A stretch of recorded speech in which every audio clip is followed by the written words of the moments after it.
Hello，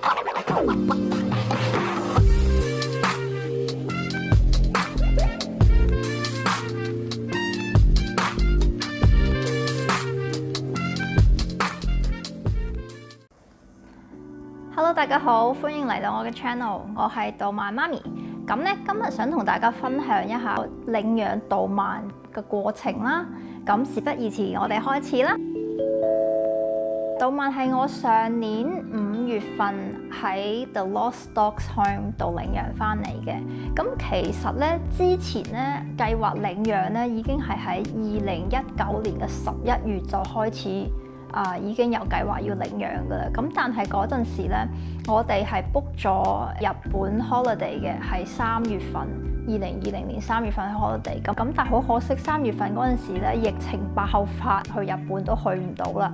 嗰時就諗不如真係去領養啦，進行下一步嘅計劃啦。但係嗰陣時已經係好難咯，因為嗰個領養中心因為疫情嘅關係啦，係完全係要預約先至可以去入邊睇個貓貓同埋領養個貓貓。咁樣咧，有好多時咧就係你喺網上，佢譬如話會post 一啲貓貓嘅一啲資料啦。咁但係咧，你真係去詢問嘅時候咧，嗰個貓貓已經俾人領養咗啦。咁所以咧，真係唔可以話哎呀睇啱咗邊一隻先至再去領養咯，係完全係冇可能咯呢件事。咁咧，就算預約都要等一排咯，佢唔係話即時就話俾你聽邊一日有空檔。可能係佢前一日會打電話或者 email 俾你，同你講話，啱啱有個人嘅預約取消咗，你得唔得閒啊？第二日，咁係第二日即時就要去咯。個 appointment 嗰日就會將個貓貓領養翻屋企，咁所以如果你屋企係冇設備嘅話咧，其實嗰度領養中心都有得賣嘅，咁但係我自己就即係全部都要準備好晒貓砂啊，嗰個托盤、貓砂托盤啊，同埋其他用品啊、食物、乾糧、濕糧。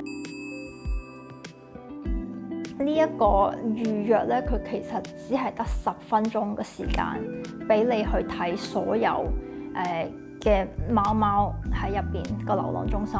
我哋咧只係咧睇咗3隻，其實咁咧點解會揀導盲咧？就係咧第一隻貓貓咧係驚到咧打開門咧佢唔出嚟，出唔到嚟，完全係冇得互動。咁所以第二隻我哋揀嘅咧，佢咧就好活躍，即係過度活躍，唔止咧出咗嚟咧，真係挨身挨世咁樣樣咧，好多嘢講，即係成日喵喵。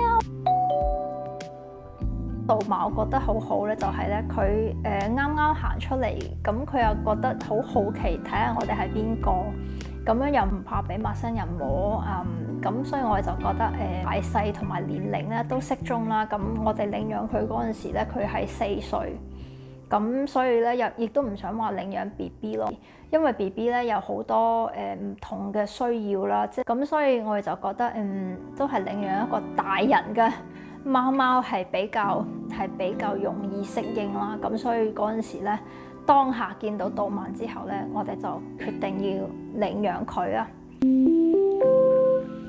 佢會同你登記健康檢查，已經係會做咗噶啦。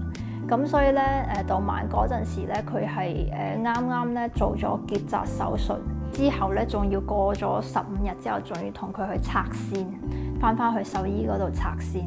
咁咧，佢其他會打咗預防針啊，同埋會俾晒嗰啲資料你，所以呢個都係好重要嘅，因為之後咧，如果你去買保險，你要去 claim 保險嘅時候咧，佢亦都會需要呢一啲 paperwork。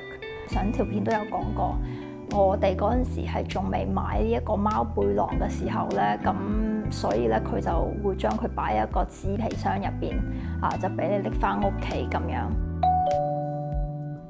咁第一個俾佢去嘅地方咧，俾佢喺廁所度自己探索一下啦。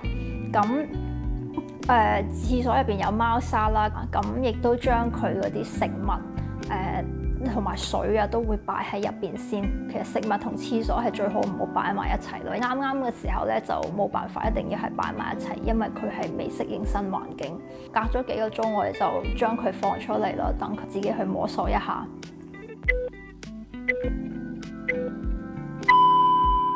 第一個佢食嘢唔適應啦，因為佢本身係好似係食開濕糧嘅，咁我哋要轉佢乾糧，咁佢就肚屙咗1個星期。但係佢1個星期之後咧，佢就好返啦，就冇呢個情況啦。咁到而家為止咧，佢都係大小便都係正常嘅。真係啱啱領養嗰陣時咧，頭幾個月咧，佢係唔俾我哋瞓覺咯。我一眯埋眼瞓覺，佢就會喺旁邊嘈醒你。其實我真係覺得係咪佢之前嘅主人咧，係瞓下覺，即係過咗身咁，所以佢好驚，即係佢係完全唔俾你瞓覺咯。咁後尾過咗幾個月之後，佢好返啲啦，但係咧就每日3點鐘，即係準時啊，夜晚凌晨3點鐘係會嗌醒我，跟住嗰陣時要食嘢。咁我係咧基本上咧係真係冇得瞓咯，因為疫情嘅關係 ，working from home 變咗係每一日都喺屋企做嘢，咁就會更加深佢個依賴性，直情係唔可以出街買餸。咁每一次咧翻嚟屋企咧，佢亦都喺門口度等住，完全係冇呢個狀況嘅以前。因為如果要翻工嘅話，你每日起碼8-9個鐘都唔會喺屋企。因為而家係24小時喺屋企，佢真係好慣咗你喺度，咁所以你一唔喺屋企咧，佢就會好驚。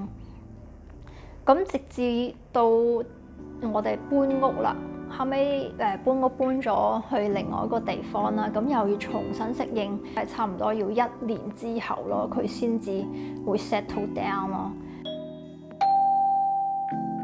就算幾辛苦，我都覺得係值得嘅，因為咧每一次唔開心嘅時候，望到動漫就即時會開心返啦。咁以上就係我想同大家分享呢一個領養動漫嘅經歷啦。鍾意呢條片嘅話，就俾我一個 like 同埋 share 啦。拜拜。